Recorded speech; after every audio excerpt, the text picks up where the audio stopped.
Hello, hello. Welcome back to the True Life Experience. This is Travis Eden, and I have the pleasure of having one of my good friends, Ryan Spence, on. Ryan is a wonderful man, a wonderful coach, and he's just a wonderful human being in general. I learned a lot from him, and he's just a stellar man, holds base. I'm really excited to really dive a little bit deeper into him and his background and some of the things he's interested in tonight. If you're, of course, watching this on YouTube, like and subscribe. The subscribe button's right over there, and of course, like it. But let's jump on into it. Ryan, for the audience, who are you? What do you do? I'm Ryan Spence. I'm based out of Minneapolis. I am a life, business, and wellness coach. Um, so I do that through coaching through my business, Ryan Spence Coaching. I also do process consulting, which I'm sure we'll talk a little bit about in this episode. But ultimately, what I'm here on this earth is to help people solve problems that are most meaningful to them, whether that's their own personal problems or their business problems. Personal development is just a big part of who my whole life has been. So um, I've learned a lot. I've experienced a lot, and I see so many areas where I can help others push through their challenges. Thanks, man. Thanks. And how long have you been coaching and kind of consulting now? So the coaching side, well, I'd say coaching outside of corporate has been about 2 years. Doing coaching and consulting within a corporate space. I've done that for a little over 10 years. Mhm. And then so I got out of the corporate setting last April, and I've been doing that through my own business Cool. in about the last 9 months. So 10 years experience with really coaching and consulting, but just in different environments. Cool. I never heard you use the phrase of problem solving. Is that it also in your human design too? In my human design, so I'm a human design manifester for anybody that's familiar with human design watching this, and I'm also a human design reader. Um, Problem solver, actually, I'm trying to think. I don't think it specifically shows up in my human design. It's just a bit more of just how my life has happened, or how it has occurred. Because from a very young age, of the age of 4, knowing I wanted to be my best version of myself. So it's just something that's just come really natural to me over throughout my life. Cool. And just for people that don't know, how would you kind of explain human design to someone that doesn't know it? Sure. Well, the funny way I like to describe this is human design is like astrology on steroids. That's kind of my line with it. It's just so robust. I mean, I'm sure astrology is incredibly robust as well, and I haven't dug into it quite as deep. But human design is, you can find your free chart, various websites like jovianarchive.com or myfreebodygraph.com are a couple of the ones that I've gone to. But essentially, what happens with human design, you get your chart. It probably does make a lot of sense. So you have two options. You could go scour the internet, dig up all the stuff on each of the things in human design, and do your own research and tend to take the time for that. And that's cool. And I did that to start. Or you could meet with somebody like me or somebody else as a human design reader to kind of succinctly put everything like in a report and help you with kind of moving on your path further, or quicker, I should say. And so to really answer your question about human design, is it's based on when you're born and where you're born, and it uses components of astrology, Kabbalah, various other I don't know if you call them mystical sciences or whatever, but to help you really figure out how to live in your alignment. So that's kind of the high level of human design. It's helping you figure out what's in alignment for you. What are you on this planet to do? What are some of the gifts and strengths that you have? And really, it's a great system that helps bring a lot of awareness to, like, oh yeah, I am kind of conditioned by society to do this, and this is something that's not serving me. So it provides lots of like journal prompts and questions to be like, okay, yeah, I do see that in myself, that isn't serving me. I want to make that change. Yeah, I appreciate that explanation. Yeah, what I found about human design is that it's a lot deeper than the zodiacs, that's for sure. Mhm. I know for myself, like as a projector, like there's a lot of things that go into that too. Mhm. And you're a generator, right? Manifester. Manifester. Okay. Yeah. Okay. Yeah. Yeah, it's really interesting stuff. What got you originally interested into it? Well, actually, a friend of mine at the time, she mentioned human design to me, and I looked at my free profile. I'm like, what the hell does all this mean? And I wasn't really ready to dig into the stuff online and try to figure out, what does this mean? What does this mean? What does this mean? And then I actually got a human design reading done a couple months after that, because another friend motivated me to. It was like, oh, I'm a manifester. Okay, that's cool. Whatever that is. I hired somebody to do a reading for me, and that really provided the motivation. She really kind of helped me focus on the things that were most important to me. Like, so I was just starting my business and like, okay, this is where you'd be really aligned with your business. So the long and story short of it is like somebody mentioned it. I ignored it for a few months and then I got a reading and then I'm like, boom, I'm ready to go down the rabbit hole. And then I found some other resources. So I actually have a mentor that who I got certified to do human design readings from. She's a manifester and she runs a business and she's been wildly successful with uh, um, creating content that's useful for manifestors. And I've been fortunate enough to do some contract work with her. So I coach the manifestors that come into her space on being in alignment for, being as a manifestor, also do some teaching since I've been in human design for a little over 2 years and really embraced the role of being a manifestor. It's cool. How do you think clients kind of Well, how do you think clients like what's the end result with clients? Do you feel like there's more life satisfaction knowing like your human design and just knowing your general path in life with all that? Yeah, great question. It's the word that just came up to me as you're saying that is alignment. So Alignment, yeah. the theory with human design is in like any system, like zodiac, they're all labels, and we could harm ourselves by limiting ourselves with the labels, or we can use them to empower ourselves. So because human design is so robust and has so many elements of it. It has so much for us to kind of dig in and challenge ourselves like, oh, manifester. Yeah, I do see myself as that powerful speaker that's here to create and lead. That's the very, very, very high level of a manifester is here to create some crazy, awesome stuff and lead others, but not be the one that's in the doing the 9 to 5 work, like a generator or manifesting generator would be. Um, so it's really helping people like kind of challenge where they're at in life and see those areas where maybe they're not so happy and bring themselves more into alignment with what they want. So to your point, they do generally feel happier. They feel like they have more direction in life. Um, it's and like I don't know if you've talked about the ELI on here, like we're both certified in doing those Yeah. ELI readings. It's kind of like an astrological version of the ELI. The ELI has a little bit more uh, traditional science and some numbers and some graphs and awesomeness. Human design is a little bit more on the astrological side. Both will kind of have similar results, help you find an alignment, help you ask the questions that like, oh yeah, it could be better here, but just in a little bit different ways. For sure. Yeah, I think what I like about human design, you also did a reading for me too when we were at your place one time. Mhm. I don't remember exactly how you worded it, but I remember basically I know for myself when I can get really fiery about some stuff and it can be fiery in a catabolic way or it can be fiery in an anabolic way. And normally Mhm. I just ride that fire out. But eventually Mhm. that fire starts to die down. And then I'm not here anymore. I'm not here where I started. I'm normally like somewhere in the middle and I just kind of ride the coaster. I realized for myself that to kind of stay up there and to kind of not go down or just kind of bounce around, it's just being playful with it, really. Like I realized I had a lot of things in my life where I wasn't playing, like even with my own business. Like it was just like so like this. In my Mhm. own careers, in my own relationship, it was just like, it's there's not that much play. And I realized for myself, I think there's a major thing where I kind of exposed myself to this past week at the men's retreat that I went to, just incorporate more play into your life. Like that's exactly what I need. And I think that's what we all need in some way, shape, or form, just playing with the things in life. And yeah, just because when you play, it's fun. And that's a little bit stronger energy than, conflict or like any other energy source, really. So I think that's what I really like about the human design. It really kind of showed me that. Yeah, that's beautiful, and that's a good. I love that you said kind of playing more, and what came up for me too is if for anybody that's into like the new age stuff, we all have masculine and feminine energy, and when I think of the feminine energy, it's like more play. So like kind of balancing off where especially for those of us are men. Well, I mean, we're all pretty heavy in our masculine energy of okay, we got to do, we got to create, we got to structure, we got to do this, got to accomplish this, I got to create this. We're very heavy in that masculine side. When we have that play or have a little bit more flow, it can really balance that out and provide more fun.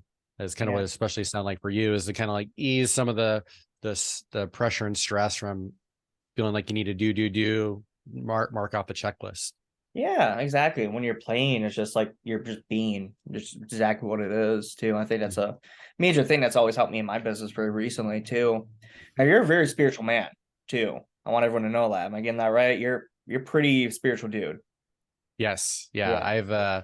Well, it's very interesting. I do like to say that I'm spiritually grounded, I guess, is just to come up with a term because, I've done really well if, when in the matrix or the 3D world, I've created a really good life for myself. So I know how to play the game of it and have respect for it as opposed to being the person that's spiritual, like, oh, the matrix, we got to crash the matrix and we got to ruin it and all that. And this was actually something that came up for me last weekend. My men's retreat that I was at was really trying to help people that, find that balance of like, you can be spiritual and I mean, you can be whatever you want, of course, but just my belief is, having a good relationship with the matrix and the 3D realm and science and all the things that we do see, having a good relationship with that, but also having a good relationship with the spiritual side. Like there can be a gray area between being spiritual and believing in the esoteric stuff and also not losing yourself so much that you can't like afford to eat food or live in a house and not take care of the 3D responsibilities. So I find myself as being a very balanced individual between that, but I've had my spiritual awakening about 2.5 years ago and I've really loved and embraced it and I've gone down the rabbit hole of it and then I pulled myself out just a little bit to be kind of in that really aligned space right in the middle.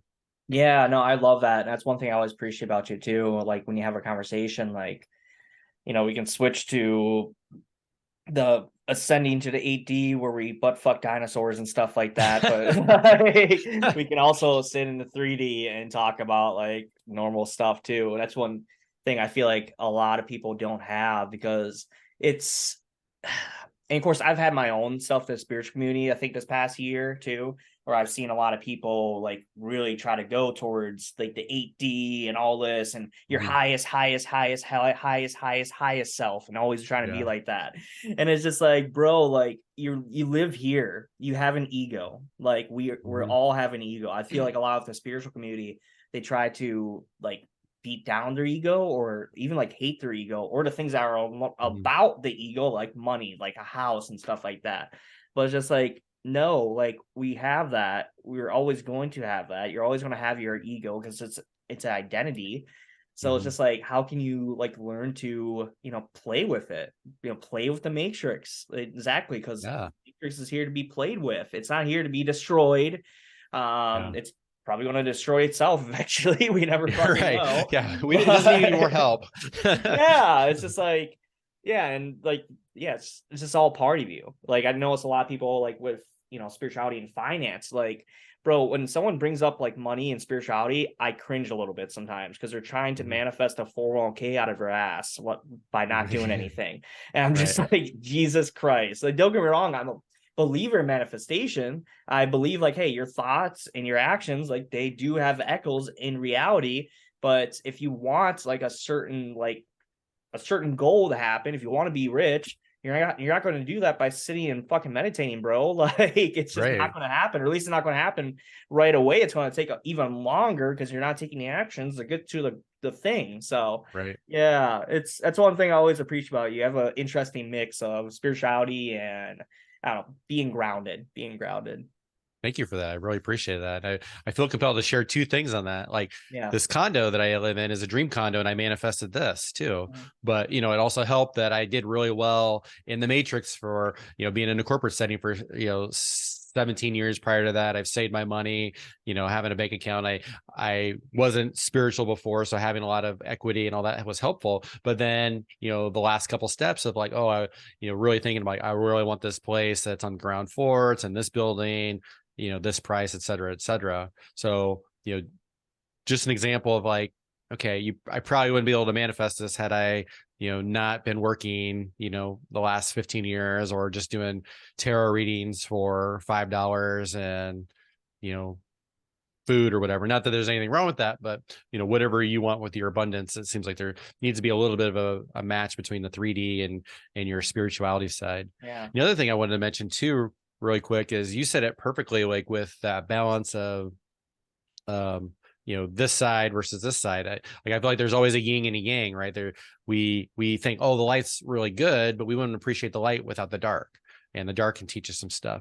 We were talking about it right before this, is like, oh, most people hate winter. So it's like, oh, I want to go a place without winter. And that's cool. But recognize, like what we talked about, you're going to appreciate your summer and spring a lot more when you have a winter and you have a colder fall and stuff like that. So I think that's one thing too, is to really appreciate the shadows, appreciate the things that we think, like our egos, like, oh, our ego is bad. Well, is it?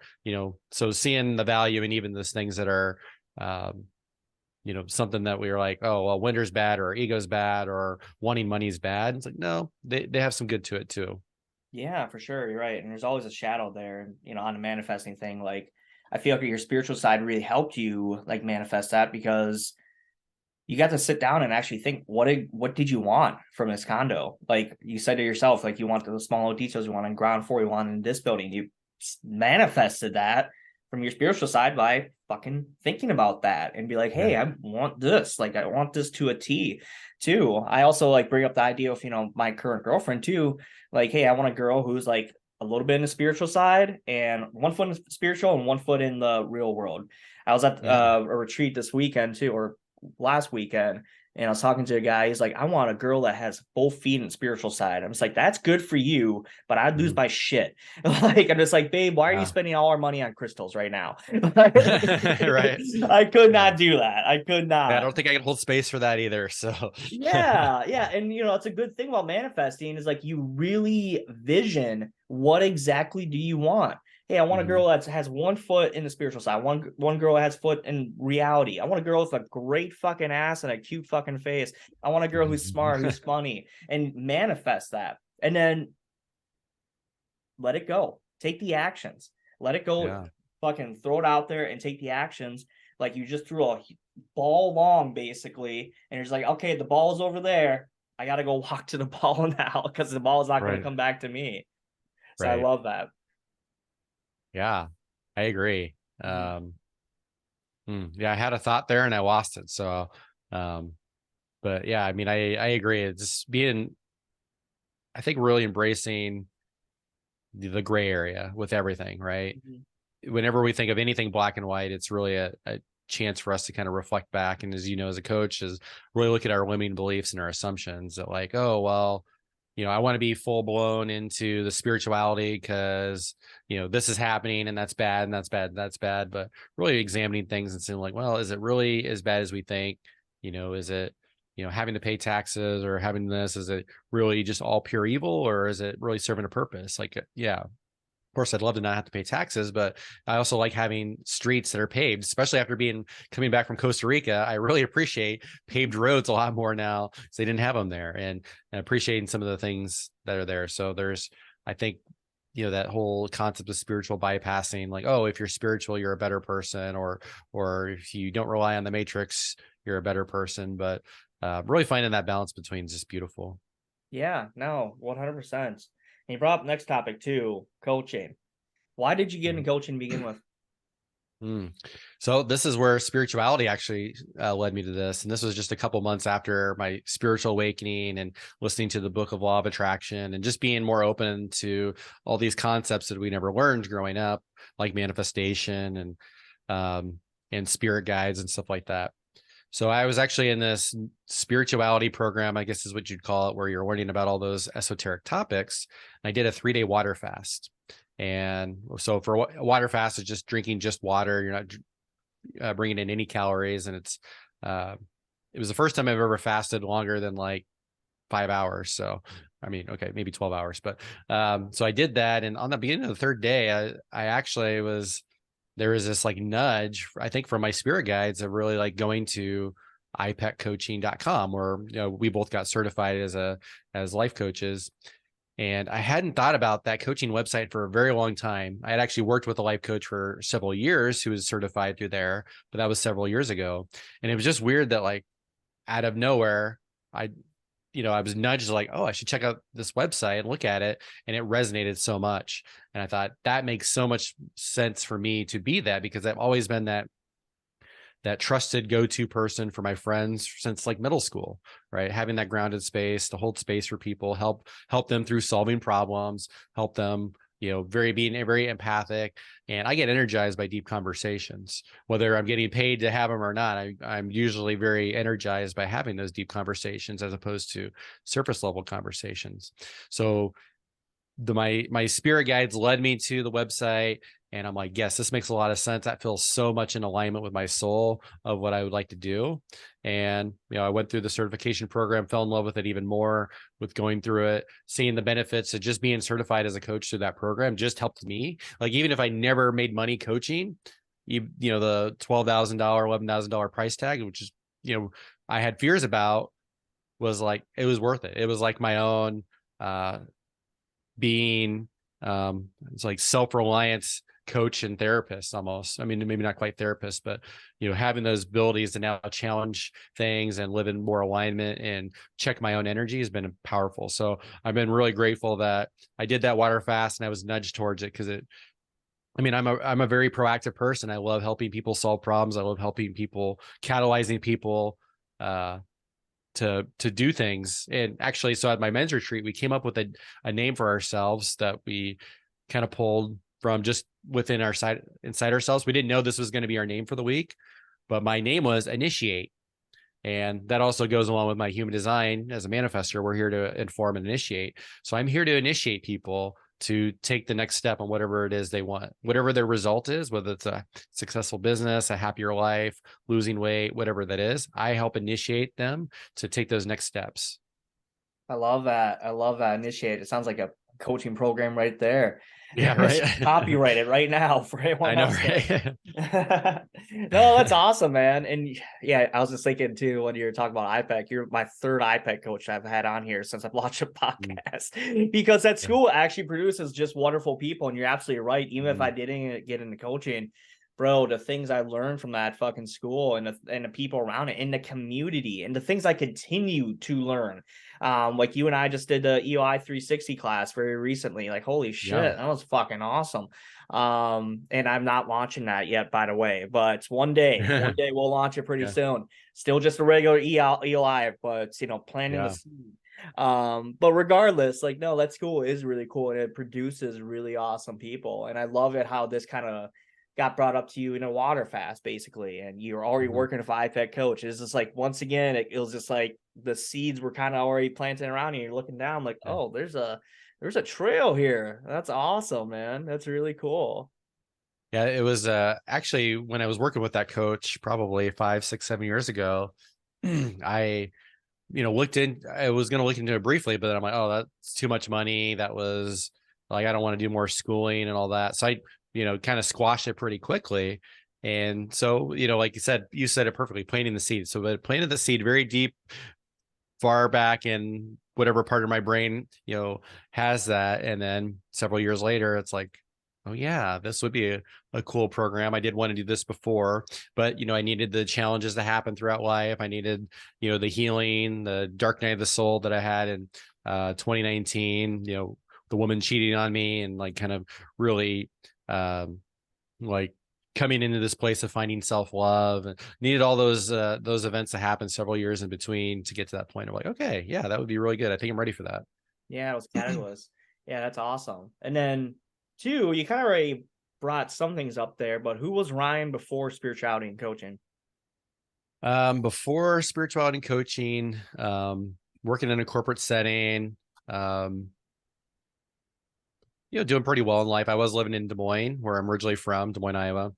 And especially the last several years, I was feeling a little bit not so happy. I'd been trying to seek happiness through dating women, like trying to find validation through women, because one of my big wounds to heal in this lifetime has been that anxious adult attachment or neediness with women and needing validation through them, which I've finally feel like I've healed that, though, especially the last several months. So somebody that was really doing pretty well in life and making opportunities for himself, uh, owned a home, but it was, just kind of, okay, it was fine. So I was very much settling to some extent of like, oh, well, this is the sensible thing to do, is own a home and do this and try this, go travel here and there.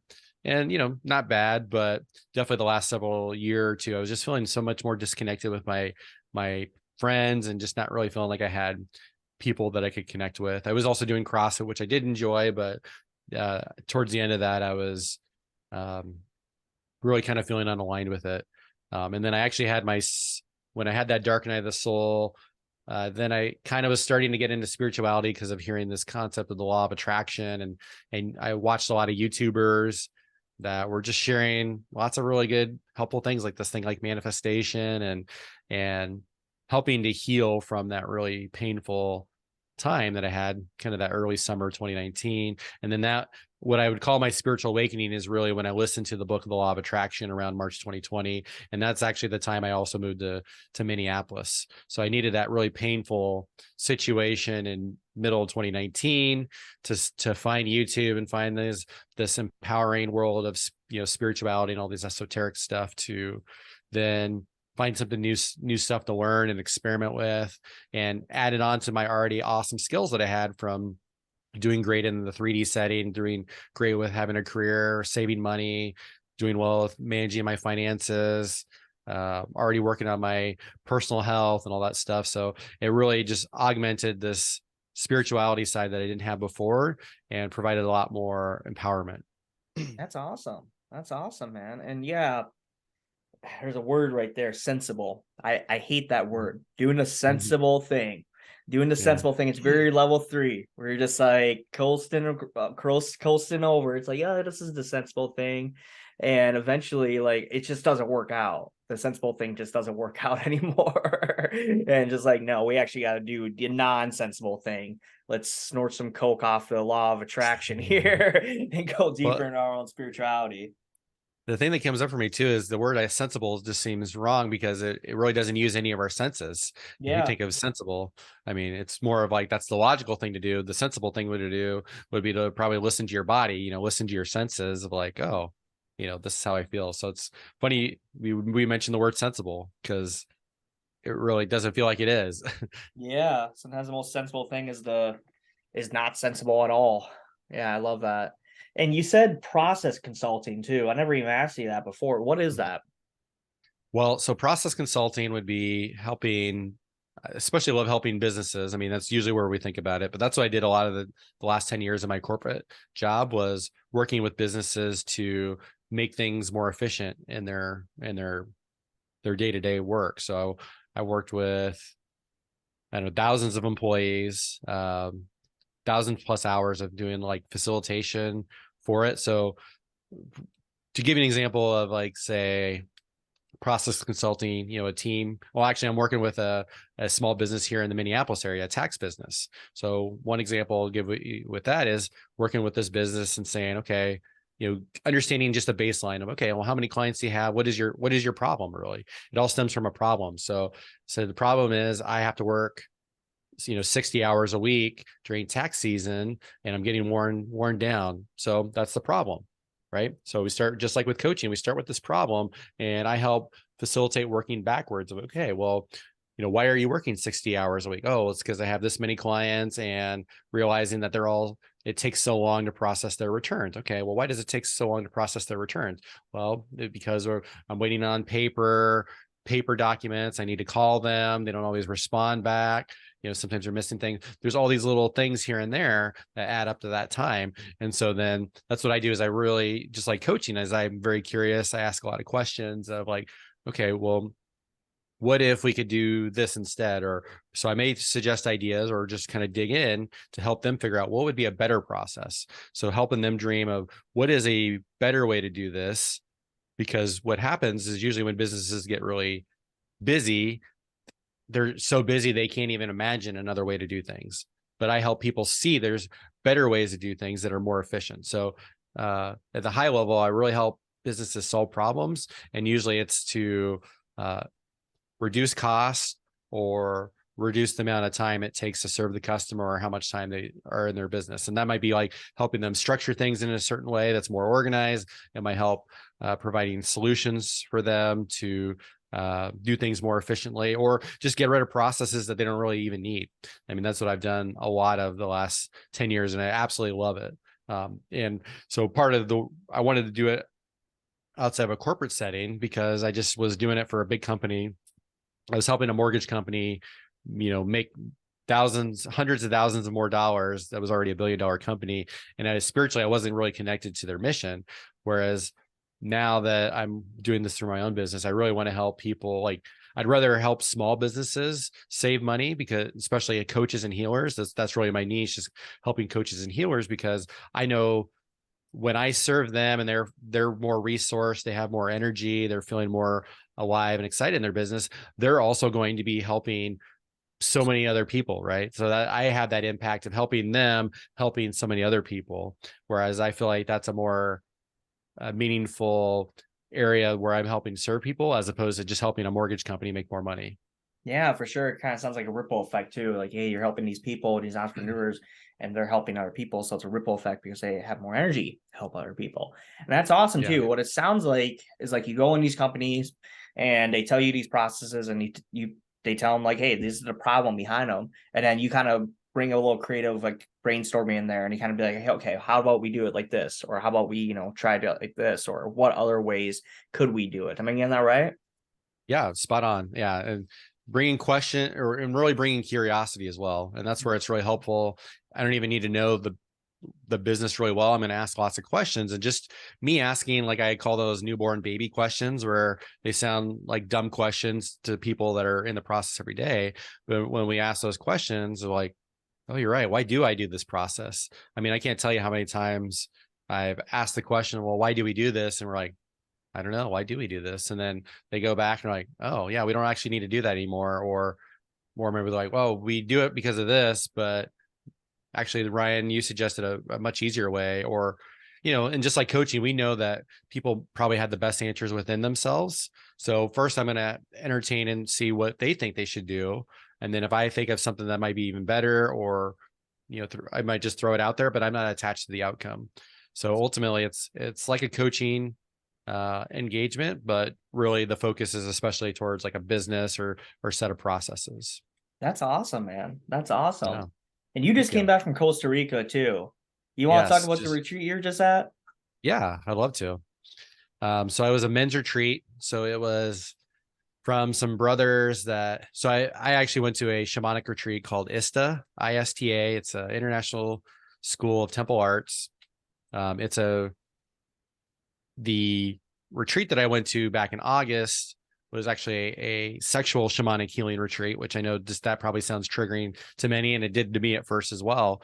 But it taught me so much about emotional release and how to really get what I want out of life and find more joy and presence. And I really healed a lot of deeply rooted emotions from childhood and stuff like that. So I mentioned that because some of the brothers that facilitated that. Well, and actually, what I will mention too, if I can kind of plug it, is I do hope to plan one of those ISTA retreats, those level 1 sexual shamanic healing retreats here in the Minneapolis area, hopefully later this year. So if you or anybody else is interested in that, please feel free to reach out. But because that was just so much, that was more impactful than my 7 or 8 years of therapy, I felt like, and about 1 or 2 years worth of coaching all in 1 week.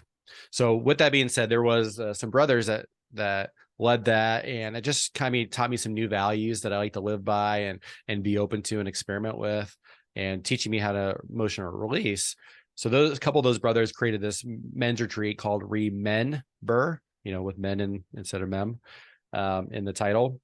And so it was in Costa Rica. It was basically in the jungle, and I'm all about bougie living in the AC, living in a comfortable bed. There was some of that down there. There was no AC. It was kind of cooler at night, but it was warmer during the day. And there was bugs in my casita, which I'm like, okay, that's less comfortable. Like some people had a scorpion in theirs. I'd usually have some pretty gnarly spiders. So it taught me a lot about being a little bit more uncomfortable than what I'm normally used to, as well as just driving there. Driving there is just really stressful as well, because the roads are not paved like they are here in the US. But it was a good retreat for, again, more emotional release, kind of moving on to the next step of, okay, what traumas and emotions have I repressed from childhood that if I dig those up, that can allow me to enjoy my life even more. And it was really great to connect with other brothers as well, because especially a lot of my life, and pretty true with a lot of men that are maybe out of their masculine like I had been, is really going to women for comfort and going to women to help us solve our problems.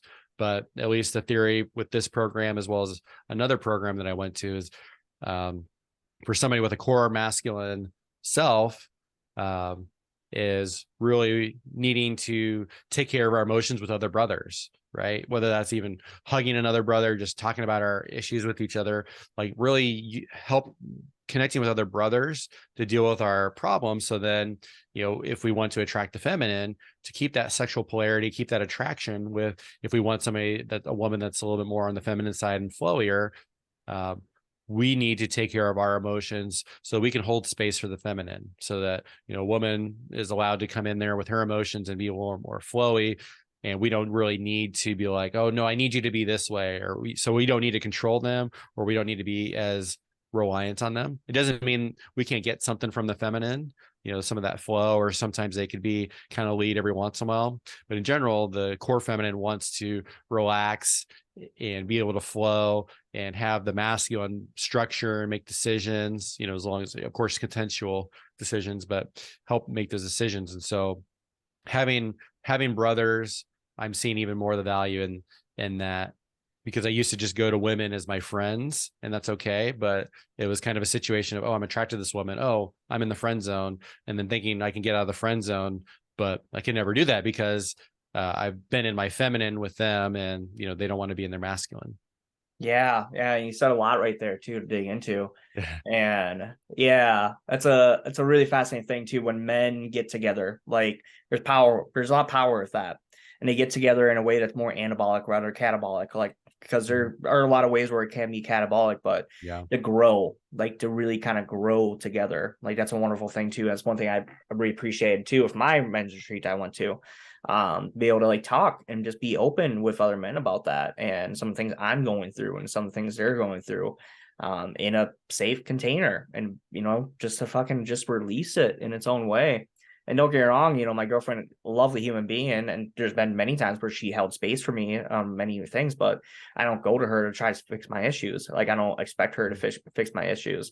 And in a lot of ways too, she does expect that, from me. She does expect me to fix her issues. But there is a relationship where it's more masculine and feminine, where hey, she wants to be flowing and she wants structure, and I want to build a fucking structure. Yeah. So yeah, you said a lot of things right there too. And it's a beautiful thing. It's a beautiful thing when men get together like that. It honestly is. Yeah, I totally agree. Yeah. Yeah. And yeah, with with your, friends, their girls and everything too.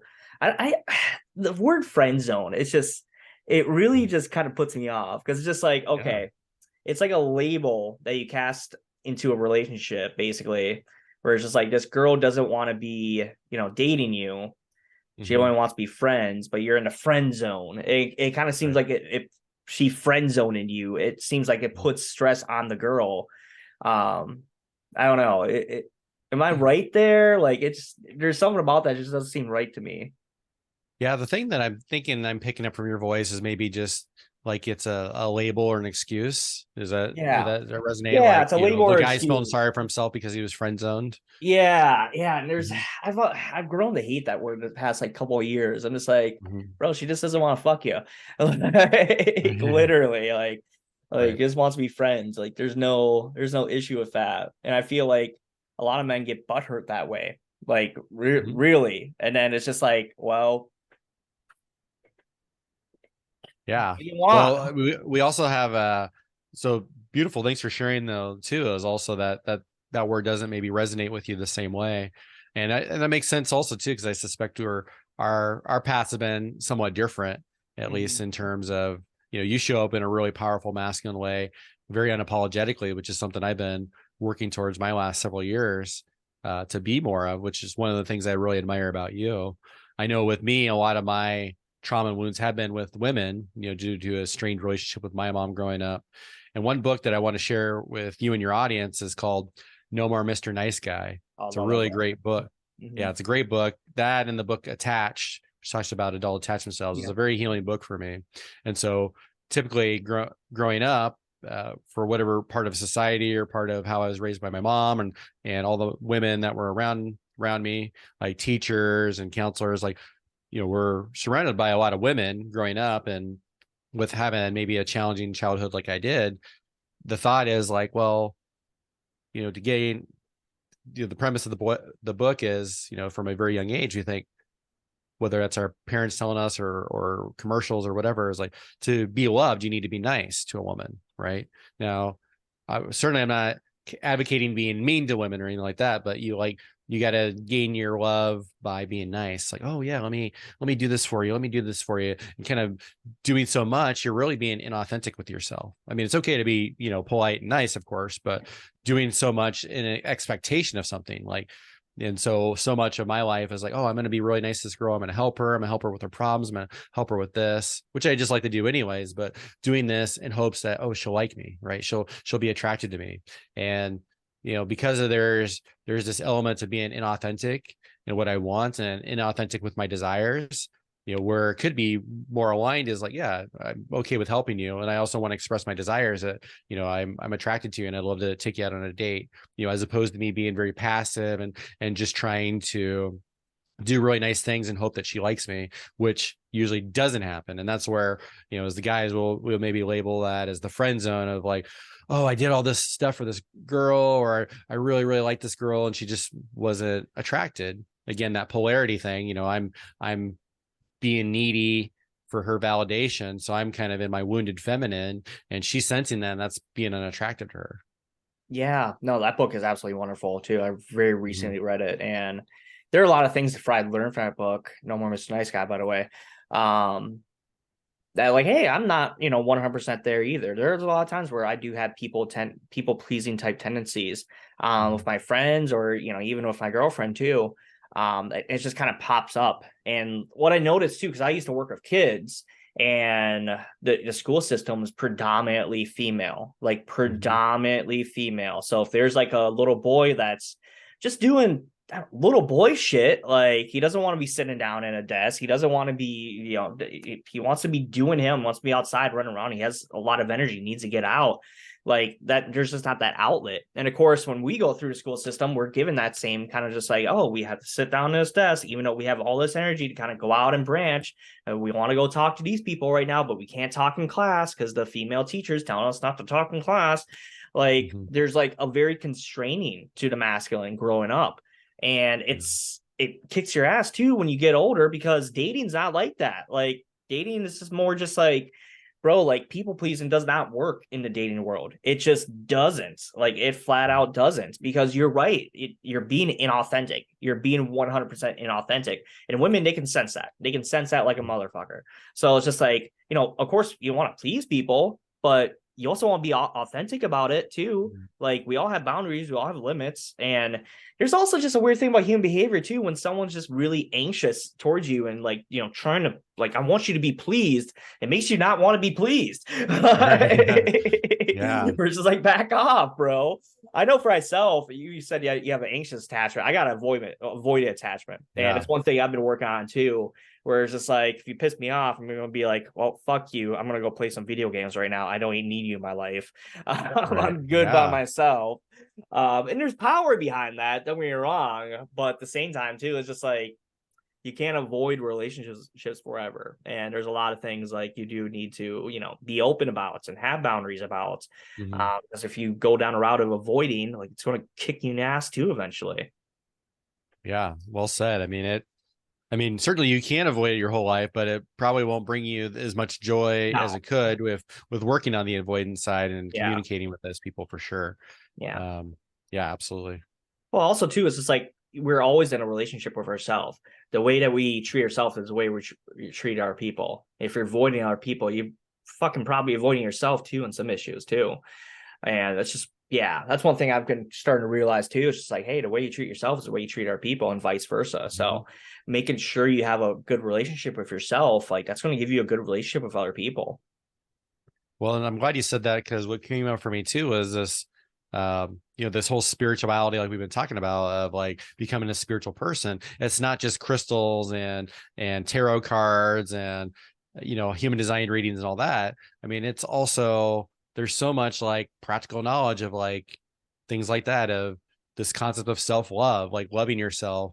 I mean, there's some of that concept that's being taught a little bit in the non-spiritual world, but that's where I was introduced to it, right? From people that are spiritual, that recognize that, like, hey, if we love ourselves and our cup is full, then that's a good time we can serve others, give to others.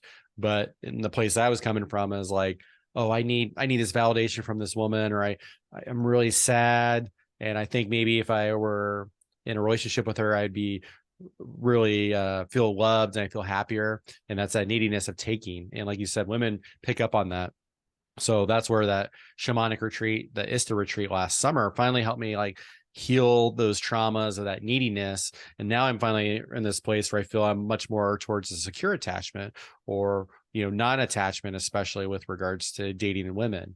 It was a big part of my life. For I'm 38, so about 30 plus years of my life, I was so fixated on, does this woman like me? I want to date her. What should I say to get her to like me? Blah blah blah blah blah. Very preoccupied with that. Now finally, the last couple months, I've been like in this place of like, I'm more focused on me and my business. Yes, I would love to date somebody. I would love to have some sort of connection that feels aligned for both of us, but it's no longer my number one priority. And because it's not my number one priority, that's when you hear people say, like, when you're not trying really hard, things come to you much easier. And it's that law of attraction of like, if you're really anxious and you really need something, you're gonna actually repel it. Yeah, yeah, exactly. If your grip is so tight around it, it's going to start squeezing, and it's going to fly out of your hands. I love that. Ryan, we're just about our time here. Where can people find you? Yeah. Well, first of all, thanks for this opportunity. This was a lot of fun. I feel like we could talk for 5 more hours, but uh, we both have lives to lead, so we'll have to do another episode someday. But Mhm. they can find me at ryanspencecoaching.com. I have some simple templates, for anybody that likes Google Sheet templates. You can also find my human design offerings on there. It's also just great. I like just connecting with people one-on-one. So find me on Instagram at Ryan Spence Coaching. Follow me, shoot me a DM with any questions you have on anything, or any problems, or anything where something just resonated with you. I'm always happy to have that conversation with people. Awesome. Ryan, it's been a pleasure, and you bet your ass we'll have another episode very soon. Well, if you guys are watching this on YouTube, make sure you subscribe and like, and we'll see y'all later. Peace.